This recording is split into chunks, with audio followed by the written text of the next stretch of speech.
बात करने जा रहा हूँ दुनिया की सबसे बेहतरीन लग्जरीज कार कंपनी में से एक लैंड रोवर के बारे में, जो कि लैंड रोवर अपने स्टाइल, टेक्नोलॉजी, लग्जरीज ब्रांड के कारण लगभग दुनिया के हर एक देश में अपना एक अलग ही पहचान बना चुकी है। जो कि इस कंपनी की शुरुआत इंग्लैंड के लंदन सिटी में हुआ था, लेकिन आज इतने बड़ी कंपनी को टाटा मोटर ने पूरी तरह से अपने अंडर में ले लिया है। लेकिन क्या आप जानते हैं कि लैंड रोवर कंपनी की शुरुआत लैंड रोवर नाम से नहीं हुई थी? और साथ ही साथ क्या आपको पता है कि इस कंपनी की शुरुआत साइकिल बनाने से हुई थी?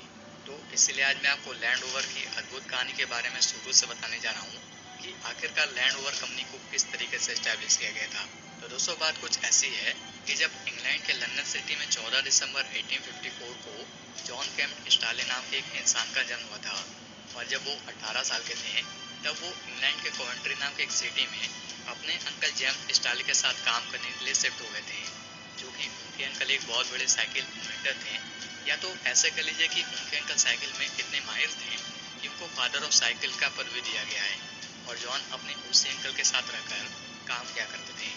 और जब उन्हें अंकल के साथ काम करते करते पूरे 5 साल हो गए, फिर उसके बाद उन्होंने एक साइकिलिस्ट के साथ मिलकर, जिनका नाम विलियम सोटोन था, तो जॉन स्टाले विलियम सोटोन के साथ मिलकर 1877 में उन्होंने खुद की कंपनी खोली, जो कि उन्होंने अपने सरनेम को यूज करके अपनी कंपनी का नाम स्टाले एंड सोटोन रखा। और जॉन अपने अंकल के साथ रहकर साइकिल मैन्युफैक्चरिंग के बारे में सीखते थे, इसीलिए वो लोग अपने शुरुआती दिनों में अपने कंपनी में साइकिल को डेवलप किया करते थे, और साथ ही साथ ट्राई साइकिल को भी डेवलप किया करते थे। लेकिन खास बात यह थी कि जॉन अपने साइकिल को रोवर नाम के ब्रांड से सेल करते थे। जैसे कि माउंटेन ड्यू पेप्सिको की ब्रांड है, लेकिन पेप्सिको माउंटेन ड्यू को पेप्सिको नाम से नहीं बेचती है। और जॉन और विलियम भी कुछ ऐसा ही करते थे। और जॉन की कोशिश हमेशा ये रहती थी कि वो साइकिल में कुछ नए इन्वेंशन को करें, जो कि चलाने में काफ़ी इजी हो और साथ ही साथ सेफ्टी भी हो। लेकिन जॉन जो चाहते थे वो तो पूरी हो गई, लेकिन इतनी भी जल्दी नहीं, जो कि उन्होंने 1885 में रोवर सेफ्टी बाइसिकल नाम के एक साइकिल को डेवलप किया था, जिसमें कि 2 सिमिलर साइज के पहिए चैन की मदद से चलते थे, जो कि वो साइकिल एक काफ़ी स्टेबल साइकिल थी।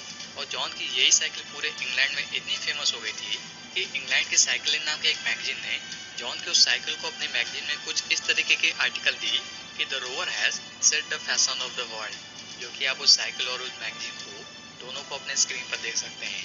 और जब जॉन के उस साइकिल की वजह से उनकी रोवर ब्रांड काफ़ी फेमस हो गई, तब उन्होंने 1890 में अपनी कंपनी का नाम रोवर कंपनी रख दिया, जो कि जॉन की ये बिजनेस काफ़ी अच्छी चल रही थी, इसीलिए वो चाहते थे कि अपनी कंपनी को और भी बाकी चीज़ों में एक्सपेंड करें। इसीलिए जॉन 1899 में फ्रांस की पियोकोट ऑटोमोबाइल मैन्युफैक्चर कंपनी से मोटरसाइकिल को असेंबल करके इंग्लैंड में बेच दिया करते थे।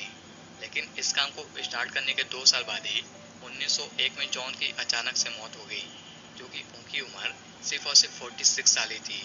और जब जॉन की मौत हो गई, तब जॉन की रोवर कंपनी को हैरी जॉनसन लॉसन नाम के एक एंटरप्रेन्योर ने अपने हाथ में ले लिया था, जो कि हैरी भी एक साइकिल डिजाइनर और बिजनेसमैन थे।